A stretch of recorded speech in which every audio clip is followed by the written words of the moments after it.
Assalamualaikum warahmatullahi wabarakatuh. Waalaikumsalam warahmatullahi wabarakatuh. Bismillahirrahmanirrahim. Alhamdulillahi rabbil alamin. Wassalatu wassalamu ala ashrafil anbiya'i wal mursalin, imamil muttaqin, sayyidil ghurril muhajjalin, sayyidina wa maulana Muhammadin wa ala alihi wa ashabihil mujahidin at-tahirin, amma ba'du. Saudara-saudara kaum muslimin rahimakumullah, dalam kehidupan ini pada satu sisi memang kita harus melaksanakan berbagai kegiatan amal ibadah, tetapi pada sisi lain kita juga harus menjaga jangan sampai amal ibadah yang sudah kita kerjakan itu dihancurkan oleh sikap kita sendiri. Bahwa kita sudah sholat, alhamdulillah. Bahwa kita sudah zakat dan memberikan sedekah, syukur. Bahwa kita sudah melaksanakan ibadah haji, baik. Apakah dengan demikian amal kita sudah menjadi banyak? Nanti dulu. Jangan berbangga hati dan puas diri. Pada kesempatan yang berbahagia ini, saya ingin menyampaikan satu hadis yang diriwayatkan oleh Imam Ad-Dailami, di mana Rasulullah sallallahu alaihi wasallam pernah bersabda, "Sittatu asya'in tuhbitul a'mal." Ada 6 perkara yang bisa menghancurkan amal yang sudah kita kerjakan. Salat yang sudah kita kerjakan itu, zakat yang sudah kita bayarkan itu, haji yang sudah kita tunaikan itu bisa dihancurkan oleh 6 perkara ini. Nanti di akhirat, pada saat setiap orang menunggu pahala dari ganjaran amal yang ia kerjakan di dunia ini, kita menanti dan menanti, ya Rabb, mana amal kebaikan saya? Mana pahala kebajikan yang saya lakukan? Hasilnya tidak ada. Amal yang kita kerjakan dihancurkan oleh sifat-sifat yang akan kita kemukakan pada pertemuan kali ini. Yang pertama yang bisa menghancurkan amal adalah al-istighalu bi'uyubil khalq. Orang yang terlalu sibuk mencari-cari aib dan kekurangan pada diri orang lain. Habis waktunya hanya untuk mengorek-ngorek celah orang, sementara ia lupa pada aib dan celah dirinya sendiri. Sifat seperti ini menghancurkan amal yang sudah kita kerjakan. Sedangkan baginda Nabi mengajarkan, tuba liman syaghalahu aibuhu an uyubin nas. Beruntunglah orang yang kekurangan pada dirinya menyebabkan dia sibuk sampai ia tidak sempat mencari-cari aib dan kekurangan pada diri orang lain. Saudara-saudara kaum muslimin rahimakumullah, sibuk mencari aib orang tentu bukan dengan tujuan positif. Latar belakangnya kadang-kadang karena jealous, karena hasud, kecemburuan sosial. Sore, pagi, siang, malam kita korek-korek kesalahan orang dengan target hancur martabatnya, jatuh kehormatan dirinya, hilang nama baiknya, dilupakan dan terisolir dari tengah-tengah masyarakat. Perbuatan yang demikian sungguh terlalu amat sangat kejam. Sholat kita, puasa kita, haji kita bisa dihancurkan jikalau kita terlalu sibuk mencari-cari aib orang lain. Muslim dengan muslim itu bersaudara. Kalau kita menganggap muslim yang lain adalah saudara kita, maka aibnya adalah aib kita, kekurangannya juga adalah kekurangan kita. Pada saat kita melihat pada dirinya terdapat kekurangan, tugas kitalah menutupi. Ini yang dijamin oleh Nabi, man satara musliman satarahullahu fid dunya wal akhirah. Siapa yang menutupi aib dan celah orang-orang beriman, Allah akan menutupi aib dan celahnya di hari akhirat nanti. Zaman sekarang zaman gosip, zaman sekarang zaman isu, sehingga hal yang 1 meter pun dapat jadi 5 meter, Yang 5 meter dapat saja menjadi 10 meter. Kita sibuk membumbui hal-hal yang kita tidak tahu duduk perkara yang sebenarnya. Bahkan lebih celaka, kadang-kadang kita malah sok tahu, memberikan vonis dari sudut pandang kita sendiri. Adalah tidak bijaksana jika kita mengukur baju orang lain dengan badan sendiri. Baju orang lain kita ukur pakai badan kita, tentu saja enggak pas. Begitulah, terlalu sibuk mencari-cari aib orang lain menghancurkan amal ibadah yang sudah kita kerjakan. Na'udzubillah, tsumma na'udzubillah. Kadang-kadang hadir majelis taklim di pengajian, ngaji setengah jam, ngomongin orang 2 jam setengah. Tekor, defisit, belum bergeser dari majelis taklim. Ini kan penyakit rohani, di mana kedudukan kita antara sesama muslim bagaikan satu tubuh. Kalau yang satu sakit, yang lain ikut merasakan sakit. Yang satu terhina, yang lain ikut merasakan terhina. Jadi pada saat kita melihat aib orang lain, kita ceritakan di mana-mana, kita bongkar di mana-mana, tentu satu hal yang jelas, kita tidak senang kepada orang itu. Kita tidak senang kepada orang itu. Dan kalau sudah tidak senang, maka fungsi persaudaraan bisa berubah menjadi permusuhan. Oleh sebab itu, kalau ada 2 orang berselisih, boleh kita bohong untuk mendamaikan 2 orang tadi. Misalnya si A sama si B berantem nih, jengkel, marah-marahan. Saudara datang ke rumah si A. A, saya dengar kamu lagi marahan sama B. Iya, itu si B kurang ajar, bangsat, bajingan, tengik. Pokoknya kalau ketemu, awas. Ah, saya kira sih enggak begitu. Ah, tadi saya ketemu P, dia bilang malah kangen sama sampean. Dia pengen ketemu. Ingat masa lalu zaman sebantal berdua, sebatang rokok berdua. Dia kangen pengen ketemu. Padahal si B enggak ngomong apa-apa sama saya. Saya olah sedemikian rupa sampai si A tenang. A tenang, saya datang ke rumah B. B, katanya kamu lagi marahan sama si A. Iya tuh A, kunyuk monyet. Udahlah, pokoknya kalau ketemu dia saya hantam habis. Ah, barusan saya ketemu si A, dia bilang pengen ketemu ente, pengen ngobrol kayak dulu, mengembalikan keharmonisan yang hilang, mengembalikan kehangatan persaudaraan yang lenyap. Si A tenang, si B adem. Kenapa? Karena bohong saya. Kesana saya ademin, kesini saya ademin. Jenis bohong seperti ini berpahala. Kenapa? Tujuannya mendamaikan orang yang sedang berselisih. Tapi kan orang bermental seperti ini jarang. Yang banyak kan tukang kompor sekarang. Tolong angetin sini, angetin muruk deh. Datang sama A, lu marahan sama B. Iya, gua kesel banget sama B. Emang? Wow. Emang-emangin. Oh, udah dah, pokoknya gua mah kalau jadi elo takut sama si B, gua buka celana, gua pakai rok deh. Si A panas. A panas, datang ke rumah B, komporin lagi. Dua-duanya panas, koslet, terjadi perkelahian. Biang iblisnya tukang kompornya. Sampai untuk mendamaikan 2 orang yang berselisih diizinkan berdusta. Kenapa? Prinsip Islam itu Islam, mencari jalan damai, bukan mengeruhkan suasana. Inilah realitas di tengah-tengah masyarakat. Enakan ngomporin daripada nyiramin, enakan manasin daripada mendamaikan 2 orang yang sedang berselisih. Apalagi kalau kita punya kepentingan, main nimbrung aja kayak toge.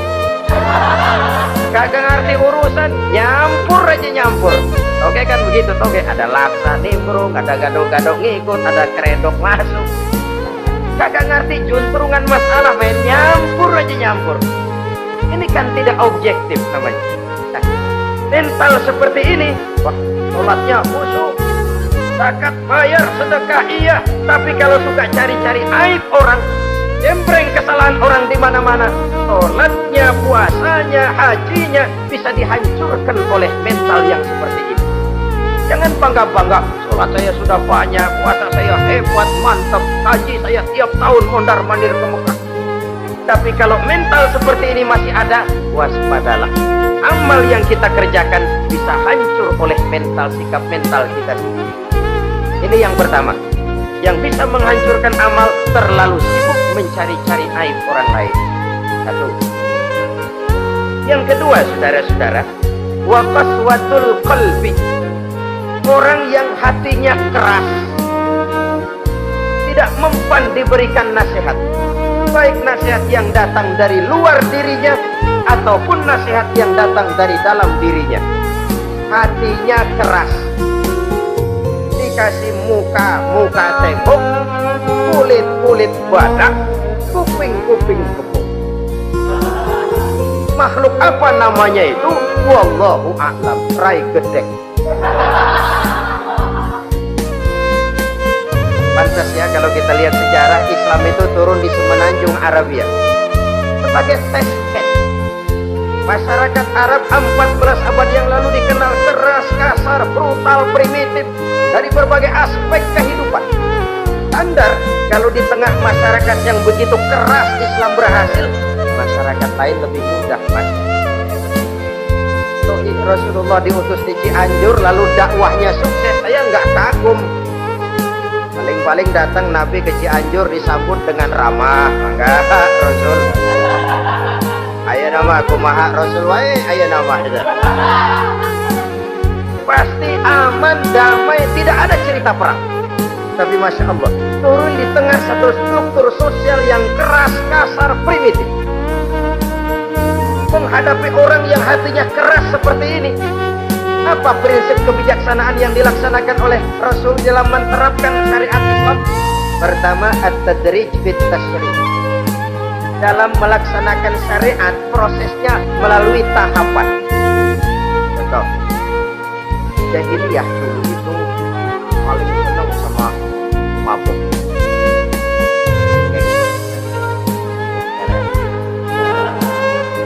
Oh, jahiliyah itu kalau sudah mabuk nggak cuma minum, mandi pakai arak.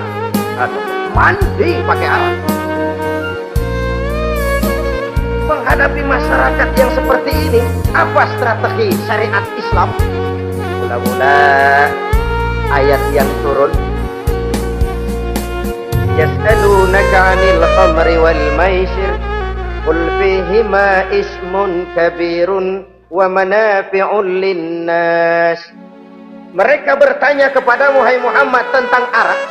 Katakan, arak itu ada manfaatnya tapi juga ada bahayanya. Bahayanya lebih besar daripada manfaat.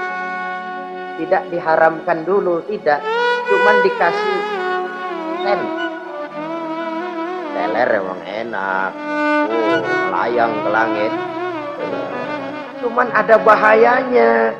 Bahayanya lebih besar daripada manfaatnya. Dikasih gambaran, dikasih sen.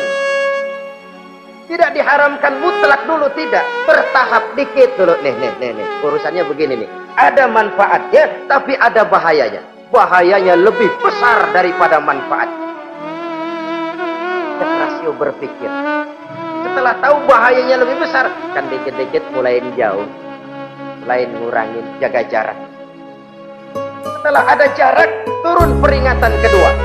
La taqrabus sholata wa antum sukara. Jangan dekati sholat kalau kamu lagi mabuk. Sholat sehari semalam 5 kali. Berarti 5 kali mereka harus jaga diri. Jangan sampai mabuk. Makin jauh. Setelah jauh sekali, kira-kira tidak goyah, turun vonis. Innamal khamr wal maisir wal ansab wal azlamu rijsun min amali syaitan wajtanibu la'allakum. Arak itu najis, kotor, perbuatan setan. Jauhi, pasti kamu akan berubah. Baru timbul hukum haramnya. Orang udah nggak kaget. Kenapa? Pagi-pagi udah dikasih sen. Bahayanya lebih besar. Kalau sholat jangan, kalau mabuk jangan mendekati sholat. Makin jauh. Ini tahapan. Sama juga kita kan. Begitu jemrol lahirnya cuman susu. Gedean dikit pisang ambon. Gedean dikit pisang ulek. Gedean dikit nasi. Udah gede bener, jengkol jejelin. Proses. Coba bayi begitu lahir kasih pisang batu, tenjeng. Gak kuat. menerima, belum waktunya. Ini proses yang dilaksanakan oleh strategi syariat Islam untuk mengobati penyakit qaswatul qalbi ini, keras hati. Syariatnya bertahap, tidak drastis, tidak kalau sudah begitu ya mesti begitu, tidak. Konsep kedua, taklilut takalif, menyedikitkan beban. Coba kita lihat seluruh konsep agama, kalau kemampuan melaksanakan perintah berkurang, stressing perintahnya ikut turun. Angkat tuh beras 100 kilo, nggak kuat pak, 30 kilo dulu deh, ntar balik lagi, lama-lama juga habis. Ini konsep untuk mengobati qaswatul qalbi, bertahap. Semua perintah agama itu begitu. La yukallifullahu nafsan illa wus'aha. Allah tidak memberikan beban kecuali sesuai dengan kemampuan yang dimiliki oleh seseorang. Kalau kemampuan melaksanakan perintah berkurang, stres perintahnya juga ikut menurun.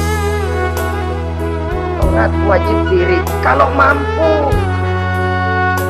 Tak bisa pak sholat berdiri, sholat dengan berbaring. Kalau mampu berbaring, nggak bisa pak, pinggang kurap. Sholat pakai isyarat. Kalau mampu pakai isyarat, tidak bisa. Dalam hati, setiap kemampuan melaksanakan perintah berkurang, stres perintahnya juga menurun. Taklilut takalif ini juga salah satu strategi mengantisipasi kerasnya hati. Konsep yang ketiga dari syariat, al-musawat bainan nas fi takalifil ahkam, persamaan terhadap manusia di dalam berhadapan dengan hukum Allah. Kadang orang yang hatinya keras itu logikanya jalan, ngukur suasana. Gimana sih lo? Maghrib kagak mau ke masjid? No, yang Pak Haji masih di perapatan. Yang Pak Haji dia gitu. Itu kan cenderung orang begitu. Kalau dia nyolong ayam, dia tunjuk orang yang nyolong kambing. Ini apologi namanya. Kenapa lo nyolong ayam? No, yang maling kambing urusin, gedean. Apologi. Lah kapan mau beres kalau begitu? Tidak introspeksi, tidak self correction, itu apologi. Untuk menutupi kelemahan diri, menunjuk kesalahan orang lain yang lebih besar. Itu kan gak jantan namanya, apologi. Tidak ada sifat untuk memperbaiki diri sendiri. Karena kecenderungan ini ada, Islam menutupi itu. Dengan apa? Semua manusia sama dalam berhadapan dengan hukum Allah. Gak ada iri hati dalam hukum Islam ini. Sholat wajib bagi siapa? Yang sudah balik dan mampu. Terhadap semua strata, jenderal wajib, kopral wajib, apalagi hansip. Tidak ada fasilitas. Wah kamu jenderal nggak apa-apa dah, sembahyang setahun 2 kali, Idul Fitri aja sama Idul Adha. Semua manusia sama dalam berhadapan dengan hukum Allah. Itu yang Nabi ingatkan. Orang-orang sebelum kamu dahulu hancur, umat-umat sebelum ini rusak binasa. Kenapa? Karena mereka, kalau orang kecil berbuat salah, hukum cepat-cepat ditegakkan. Tapi kalau yang besar berbuat salah, mereka diam pura-pura tidak tahu. Jadi apa ini? Yang namanya mafia peradilan bukan cuma zaman ayeuna. Sejak zaman sebelum Islam, Nabi sudah mengingatkan. Mereka dahulu hancur. Kenapa? Kalau orang kecil berbuat salah, hukum buru-buru ditegakkan. Rame-rame dikeroyokin. Giliran yang gede berbuat salah, dia pura-pura enggak. Hukum pakai pandang bulu. Saudara-saudara kaum muslimin rahimakumullah. Oleh karena itu orang yang keras hati itu bisa merusak amalnya sendiri. Enggak mempan nasihat, raih gedek, muka-muka cuek. Baik nasihat yang dari luar maupun nasihat yang dari dalam, enggak mempan. Dan dalam hidup ini ada nasihat dari luar, dari orang lain, bisa dari fenomena kehidupan. Ini juga nasihat. Oh, dia itu kaya tapi pelit, hatinya begitu ya, katanya menteleng. Itu kan nasihat, itu kan nasihat. Oh, dia waktu berpuasa tapi zalim, matinya begitu.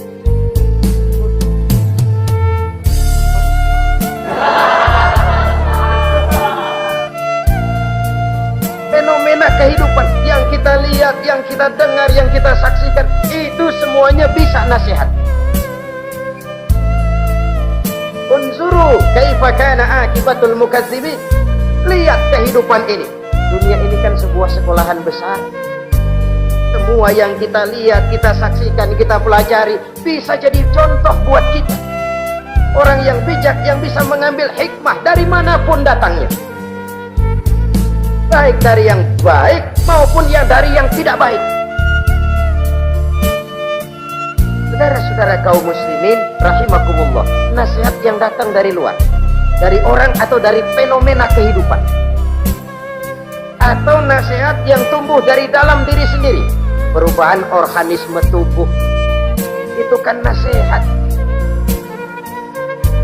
Ya Allah, sekarang cantik jelita, iya sedang sweet 17-an, rambutnya hitam ikal berderai, iya semua memuja memuji, alisnya katanya laksana semut beriring, dagunya bak paus dilayang. Kalau dia senyum semua orang terpesona. Sekarang 50 tahun yang akan datang coba senyum, kabur orang. Fenomena kehidupan, apa yang tidak berakhir? Kenapa harus keras hati?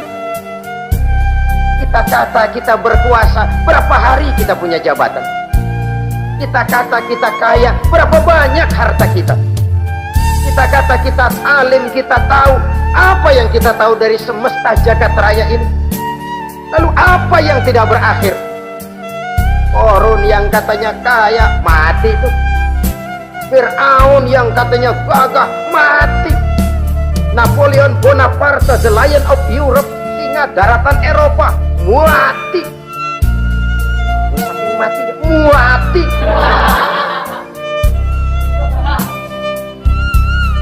Kenapa harus keras hati? Kenapa tidak melihat perubahan fenomena alam sekitar ini? Apa yang tidak berakhir? Apa yang tidak selesai? Lalu apa yang mau kita sombongkan? Kenapa kita harus keras hati? Jika pantas dalam hadis kursi Allah menyatakan al-kibriya'u libasi, sombong itu pakaianku. Manusia nggak pantas pakai pakaianku, kegedean. Pakaian Allah mau dipakai. Kalau Allah sombong, udah pantas aja udah. Kenapa? Kagak ada Tuhan lain selain dia. Udah pantas dia nyombong. Kita nyombong apaan? Oleh sebab itu, beruntung orang kalau diberikan hati yang lembut, mudah menerima kebenaran, peka terhadap kesulitan orang lain, ringan tangan memberikan pertolongan buat mereka yang memang memerlukan. Dan tidak semua orang dikasih itu. Tidak semua orang. Lain ya, Umar bin Khattab sikapnya keras, tapi hatinya gampang menerima kebenaran. Nah, lain orang kayak begitu. Keras sikap boleh keras, tapi hati sudah menerima kebenaran. Wah, kalau Umar kerasnya kan luar biasa, tapi hatinya kok gampang menerima kebenaran. Ini hidayah.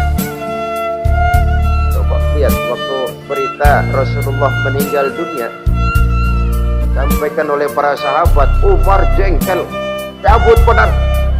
Siapa bilang Muhammad mati, saya tabas patang lehernya. Dia nggak siap menghadapi kenyataan. Emosinya yang jalan, bukan rasionya. Keras.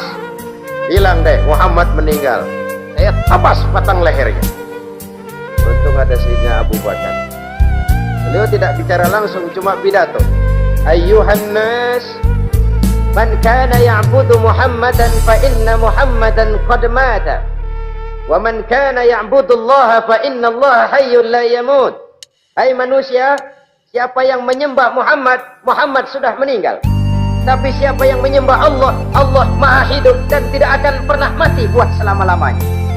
Sayyidina Umar tersentak. Subhanallah, salah. Bagaimanapun Muhammad hanya seorang manusia. saya cinta dia, saya suka dia, nyawa saya pertaruhkan untuk dia. Tapi dia manusia dan saya tidak menyembah Muhammad. Ia sadar akan kekeliruannya, berlinang air matanya. Keras sikapnya, tapi lembut hatinya.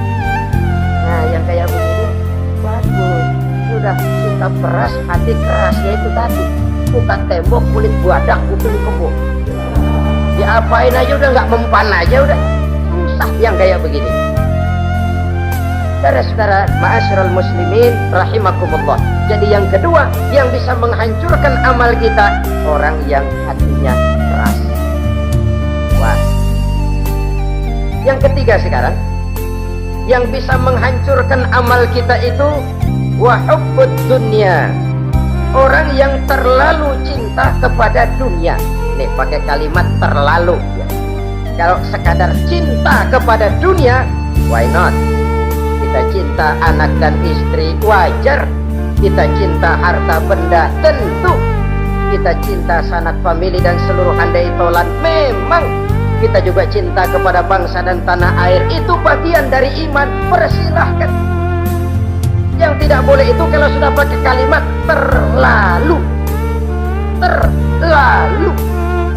Sebab kalau sudah terlalu, itu sudah di luar kontrol. Orang lalu menghalalkan segala cara. Terlalu cinta kepada jabatan, akhirnya bergeser. Sholat menghadap Allah. Dengar mau pindah jabatan ke tempat kering, gerasak gerusuk nyari dukun. Ini kan namanya iya karena bodoh wa dukun nasta'in. Gak bisa wong itu satu paket. Kalau iya karena bodoh wa iya karena nasta'in. Kalau hanya kepadamu ya Allah kami menyembah, hanya kepadamu kami minta tolong. Ini paket, jangan dipisah-pisah. Menyembahnya kepada Allah, minta tolongnya kepada yang lain. Sinkret, bercampur. Iya kalau es campur enak. Tapi kalau agama dicampur dengan yang lain, nggak enak rasanya. Sama juga begini, ada gelas ya. Kalau sepenuhnya diisi bensin, itu ketahuan, bisa diminum motor. Kalau sepenuhnya diisi air putih, jelas bisa diminum orang. Tapi begitu separuh diisi bensin, separuh diisi air putih, kacau dah. Motor minum mogok, orang minum mabok.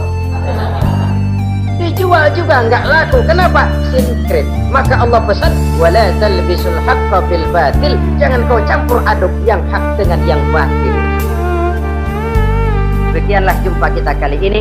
Insya Allah kita lanjutkan di lain kesempatan. Terima kasih atas segala perhatian.